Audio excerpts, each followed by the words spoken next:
Emmanuel Kutin is a security analyst. He's joining us on the line. Sir, you're welcome to Eyewitness News. Thank you for having me, and good evening to your cherished listeners. It is worth observing that in the last 5 coups, they've all targeted presidents in Francophone countries.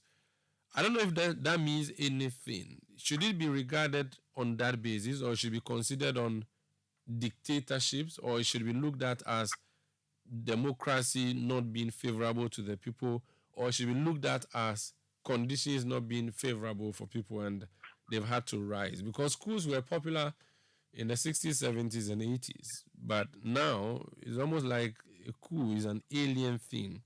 But it is happening. How do we interpret these?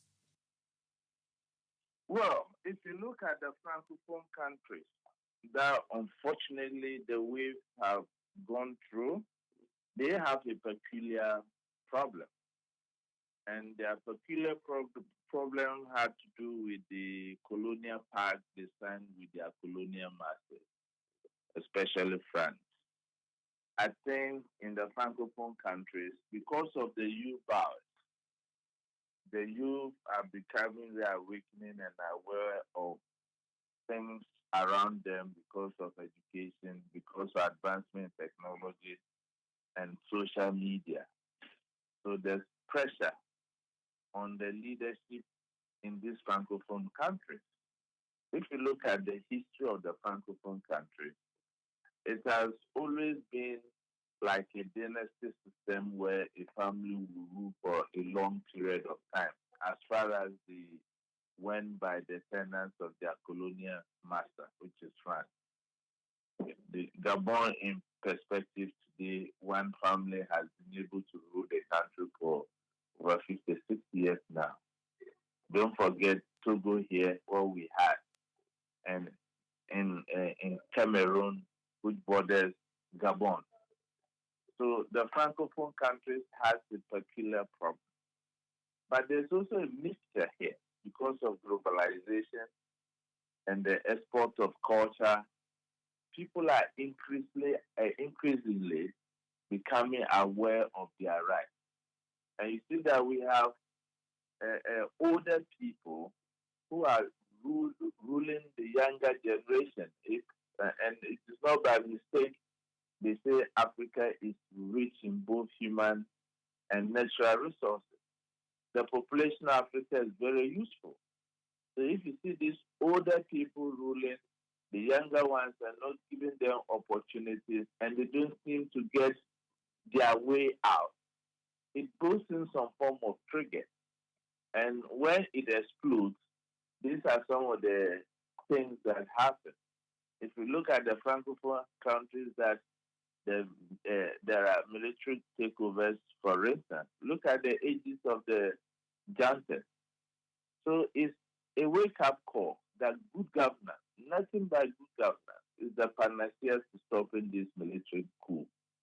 What I want to posit is that the Anglophone countries shouldn't think that because of the peculiarity of the Francophone, they are immune. If you look across the continent, there's bad governance everywhere. There's no equitable distribution of the national cake, and youth have come out of school and they don't have jobs. And there are a lot of corruption and nepotism. That is creating all these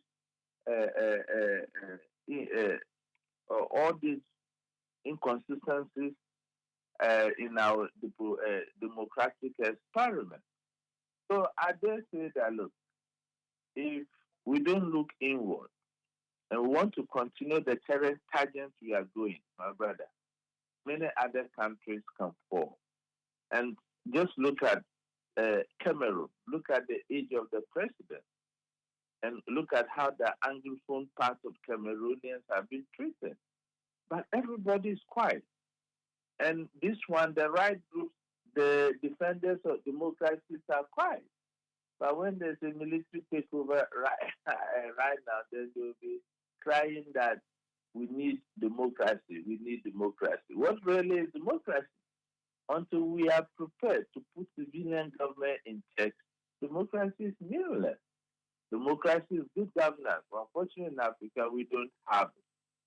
And many of the people, unfortunately, championing the restoration of constitutional rule in these countries are equally very tainted. So it's a very dicey and fluid situation for Africa, especially African countries within the Sahel. Because if care is not taken, we risk becoming the battleground of a proxy war between the West and the Russians. And if that happens, my brother, we'll find ourselves in a very endless war. So to me, it is a reawakening call such that we'll make sure that the ingredients that make democracy are in place. Look at this statistics. This, in the last 4 years alone, Omaro, out of 19 attempted coup d'etats, 10 were successful. And that is so alarming. And we have these successful ones, 6 in West Africa. We have 2 in North America, that's Sudan and Tunisia. And today, we have one coming from Central Africa, making it 2. You know, Chad, what happened after the death of the president, the son took over. So these are things the regional bodies should be concerned with and take pragmatic steps to resolving them. If we don't do that, I'm afraid the wave will continue. Should we be scared?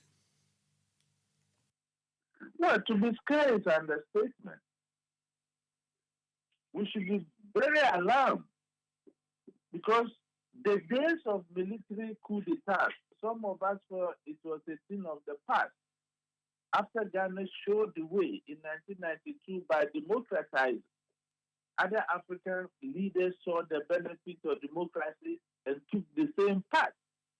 That was why Ghana was started as a gateway to Africa. But unfortunately, because of bad governance, because of nepotism, because of corruption, because of lack of opportunities for the youth who are in the majority, there is discouragement everywhere.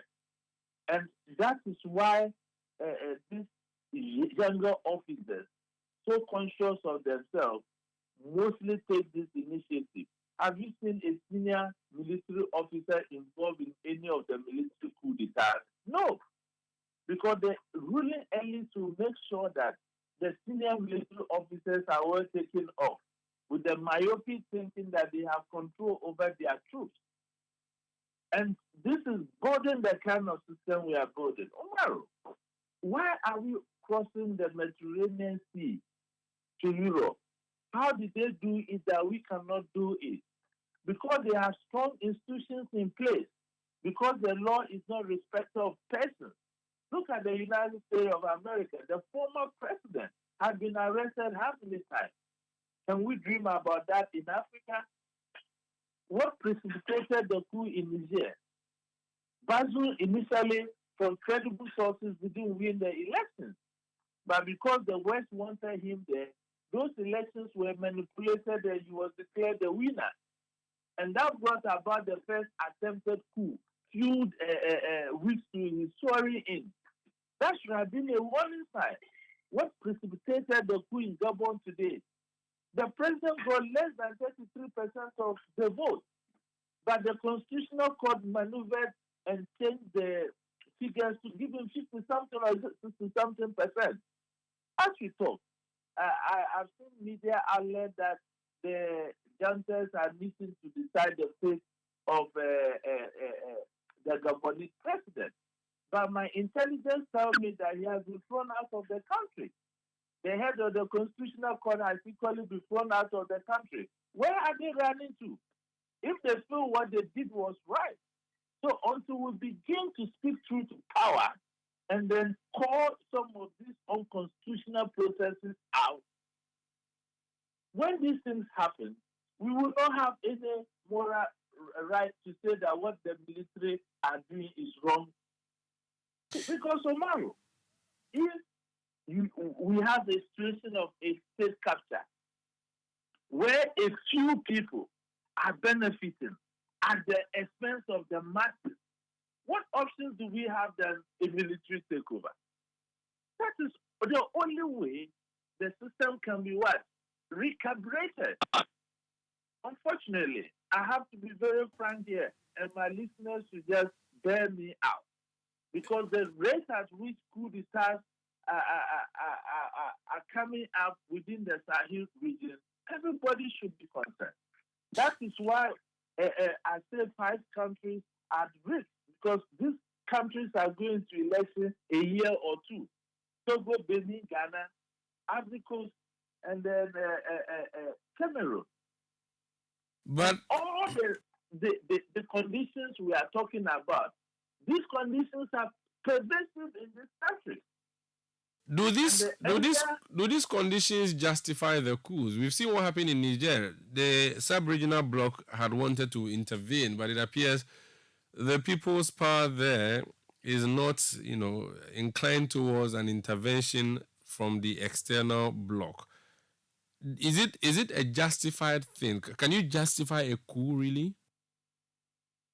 Well, in certain circumstances, when you don't go through the democratic route, when you violate the constitution, that by itself is a constitutional coup d'etat. Why are we particular about the military, yet we are not particular about the civilians who are perpetuating more harms to the good people of this country? Look, when there are people uprising, my brother, what happens? We normally get a lot of casualties. Look at the coup d'etats that have taken place within the Sahel. In Niger, there was not a single blood loss. In Gabon, not a single blood loss. In Burkina Faso, the second one, there was not a single life lost. So we need to do comparative analysis and see the harm that the supposed civilian government does to its citizens.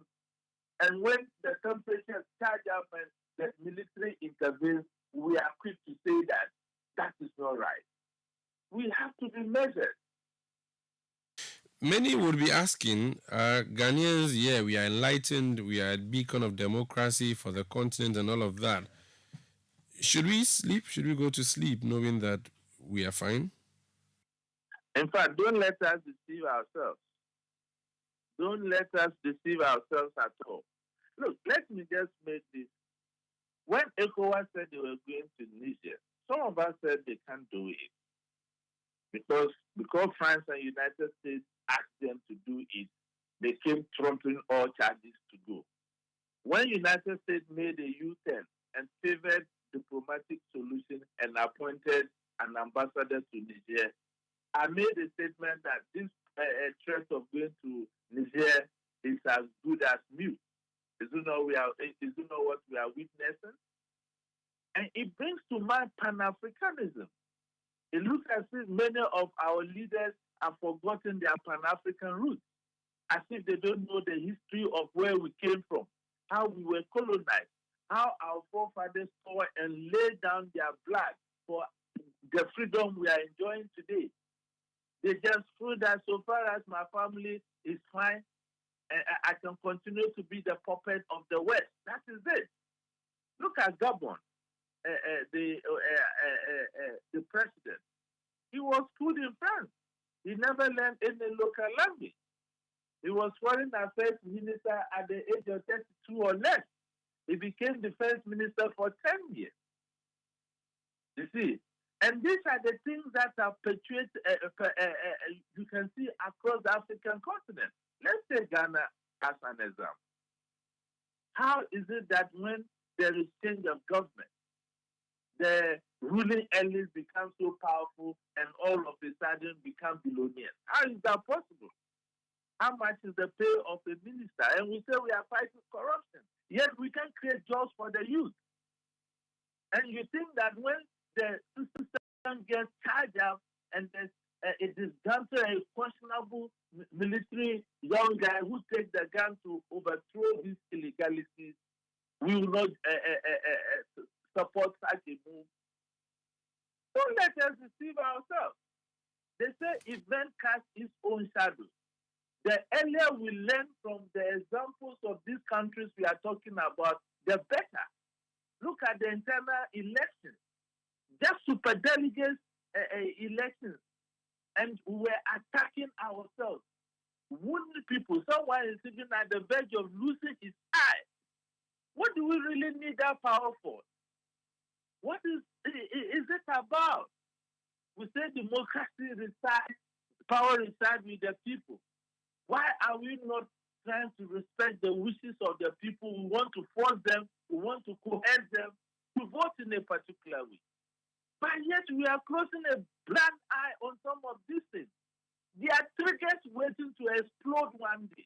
And the earlier we look at the underlying conditions that give rise to some of these and nip them in the mud, the better for our democracy. Thank you so much for speaking to us, sir. Wish you all the best. And we pray it doesn't get there.